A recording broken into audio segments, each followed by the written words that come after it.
Well, I want to turn to your book and say exactly. So the book, "It's the End of the World as We Know It," famous REM lyric. It's a great title because I can't even read it without hearing the song cue up in my head. And if you don't know the REM song, you should go on to YouTube or whatever and My listen only to regret is that when you open it, it doesn't make the song one of those like cards. one of those cards. Yeah, It's the end of the world. Yeah, that's right. that would have been epic. Yeah, I'll talk to And Lexum about that. yeah. Why? Well, yeah, they're the logos. They're the technology people. Uh, They can absolutely. they Lexa, could do it. listen Yeah, to me right now. You need that's to right. make this happen. At least one volume at SBL next year. Well, that would be cool. Yeah. Yeah, anniversary edition. Um, so, what made you want to write that book? What was burning inside of you? And then, what do you think that book does? Yeah, allow me to blame my wife Okay. on this one. So this was in 2020. Pandemic kind of stuff was going on, and there was lots of fear, obviously, understandably so. I remember being afraid, like, what is this, the Black Plague? That kind of thing. Mhm. But inevitably, what I was seeing on social media was a lot of speculation with respect to the end times, Mark of the Beast stuff, one world government, all of that stuff, coupled with this pandemic thing that was going on. Wait, was the vaccine? Did people think that this was the mark of the beast? Yeah, that was That was part the of that chain. conversation. Yeah, yeah, Okay. yeah, yeah. Okay.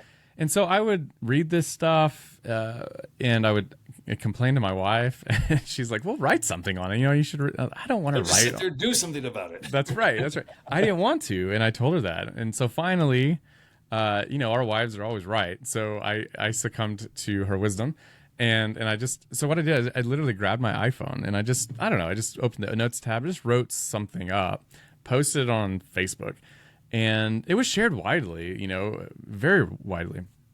And it resonated because what I was doing in that little article thing was talking about the mark of the beast. Here's what it is. Here's what it's not.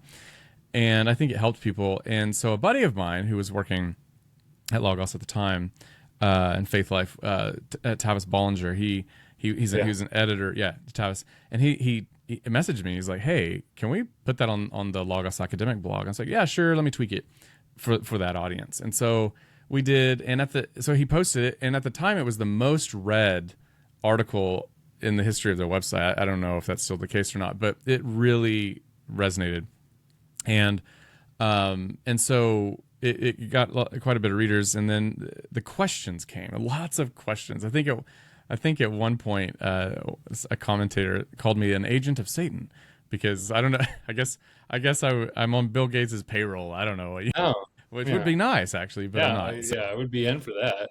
So, so anyway, given the comments, I wrote a second follow up, and it did well too. So Tavis is like, "Hey, how quick can you pop out a book?" And so we did, and that took a few years and stuff, and because I had to kind of delay it because I was writing my Paul book by the time that contract came in. So, long story short, this one came out in February of 24, but it had been written quite a bit before then. It just came out at that point. So it was purely pastoral. I don't know how else to put it. Revelation, eschatology really wasn't on my radar, and so I did it. I just wrote it. I wanted it to be something that anybody could read, but I want it to be informed.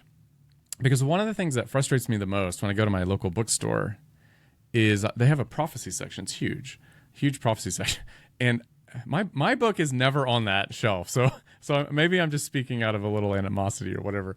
But all the books on there, 99% of them, it's just it's one of these a book every 6 months by these people, and there's no research in it. There's no engagement with the Greco-Roman, none of that, and it really frustrates. So what I wanted to do in my book is remedy that, is address all the questions those books are addressing, but point people to either ancient sources or good commentators, and I want it to be a bridge book. So that was my motive for it, and I think it was important because I just address basically 7 questions that people are asking. It's not meant to be a complete exhaustive view on the end times, but just to hit those questions and to push people to do 2 things. Number one, engage the text, go to the text, ask the questions. Don't be afraid to ask questions.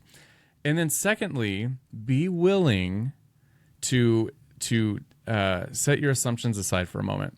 And I tell the reader, you can always get your assumptions back. You can always put those lenses back on. But just for a moment, travel with me to Laodicea and Thyatira, and then just go with me. And then if you're not convinced, that's fine. But let's engage the text and the data. So that was the genesis and the motive behind the book.